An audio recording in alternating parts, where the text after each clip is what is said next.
Hello there, of course, it's a great glorious, soon to be famous one day, Nick Dutch, back on the camera again one more time. Computer's busy doing a bit of rendering, so essentially I'm not going to be using that to, record this.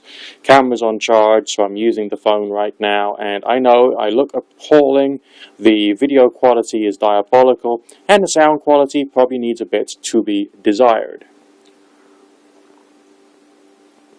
But none of those technical hitches will get in the way of me carrying on drinking my tea. I've been speaking a little about the possibility of moving towards a raw diet to the point of 50% raw.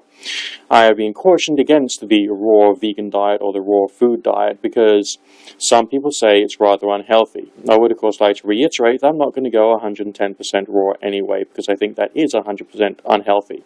Throughout human evolution, our bodies have changed to take into account our diet. One of the reasons that our guts have actually shrunk to the size that they have was because of cooking. When cooking was invented, the body could then start taking much more in the way of nutrition from the food without necessarily needing to go through quite as much in the way of digestion. And as a result of that, the brain could grow, so we could then start to become the highly evolved creatures that we are with our great quality of communication, technology, and so on and so forth, and colonize the entire planet and discover Windows 7 technology and fire and build bridges and all the other cool stuff that we humans have managed to achieve. And so yes, that is in fact due to cooked food. But having things such as raw vegetables is also quite important too if one wants to increase the nutritional component. This is something that I've been working towards, therefore choosing 50% raw seems to be a good and healthy thing for myself. During this particular experiment, because that's what it's basically been for myself, it's proved very interesting. I've had much more in the way of clarity of thought, mentally speaking. I've had much more in the way of balanced emotions, and I've been much more capable of applying my complex and intellectual reasoning capabilities to a wide variety of issues that were facing me at the time. Thus, there's some good stuff in this. Okay, so I'm obviously not going to go completely vegetarian because I think that's wrong as well, because the body has been designed to digest meat. Okay, dead animal flesh, dead fish flesh is in fact good if it's cooked and cooked properly and well. So, what precisely am I doing? Well, over the past few years, I've been slowly accumulating more stuff in my kitchen. I've got a dehydrator. Okay, it's a cheap, crappy dehydrator, which I got from Westphalia, but it works, and it can still be used to create fruit and vegetable snacks, which is very good.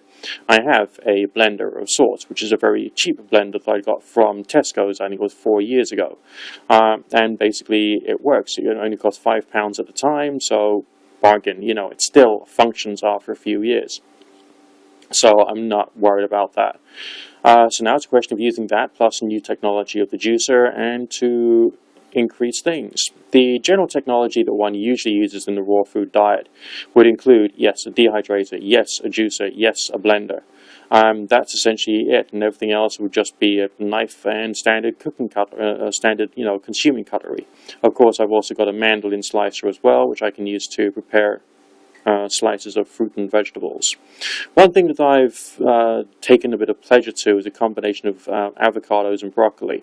Namely, if you get the avocados and they're ripe enough, being able to mash them up in the blender with broccoli, you can end up with a rather interesting smoothie. And of course, you can add fruit to that as well, and that'll also help to increase the flavor and of course increase the pleasure. But when I don't use fruits and I have it as much more of a savory thing, then adding a sprinkle of my favorite curry powder to it can actually add a bit of an extra zest. So there's ways in which you can actually have pleasant and enjoyable foods as well as being on this raw diet. It's not necessarily just, total austerity.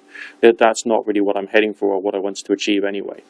What I do want to get for myself in the fullness of time, once the great quantity of money has come in, as well as proper, more equipment for cooking food, I will also want to get a good quality sprouter or a collection of sprouters, because I think it's quite important I do have more sprouts. Brown lentil sprouts have had a very impressive effect upon my mental clarity and bodily energy, I've discovered. So that's what I want to achieve. The system I've been using so far, just using basically glass sweetener jars, has been okay. but it's not really being good enough because I want to have a good steady flow and continuous flow of sprouts, and something which makes the action of making the sprouts slightly less of a chore, although it's not really, you know, that arduous to make sprouts. It just feels like a bit of a chore, so I want something to simplify the process. So these are things I'll be looking into as I carry on with my healthy lifestyle, or moving towards a healthy lifestyle. So that's just a quick diet, exercise, nutrition, sleep type update. As far as the rest side of things is concerned, the Procyon AVS Mind Machine, which I have been using and had a good session on its earlier one today, has proved very interesting.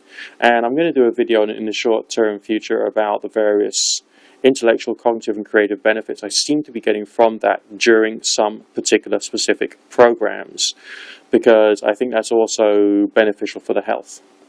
Okay, health of both body and mind, I've started to be of the opinion of, basically.